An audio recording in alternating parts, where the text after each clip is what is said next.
Allah buyurur ki, mənlə olan bəndəmi mən birlikdəyəm, məəyəm. Onun özüyəm, o da məndir. Amma şeytan nə buyurur, nə deyir? Allah Teala Quran-ı Kərimdə inni carun lakum. Car qonşuya deyirlər, hərf mənası. Deyir ki, mən sənin carınam, yəni qonşunam. Mən səni himayə eləyənəm. Hansı səviyyədə himayə eləyənəm?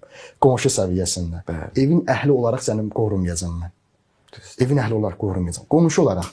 Mənim müəyyən qədər səni müdafiə eləyəcəm, qoruyacam. Bu təqlidin eləyəsən, davam eləyə biləsən. Hara qədər? Ömrümün sonuna qədər, əcələ qədər. Bura qədər mən səndən qonşuyam. Elə ki, əcəl gəldi, inni bəri'in minkum. Mən səndən uzağam. Sən məndən ayrısan, mən də səndən ayrıyam. Amma Allah Teala buyurur, inni ma'a. Mən səninlə birlikdəyəm. İstər dünya həyatında olsun, istər keçid mərhələsində olsun, Həzrəti Əzrail əleyhissalam gələndə, istər ölümdən sonraki həyatda olsun ki, əbədiyyət başlayır.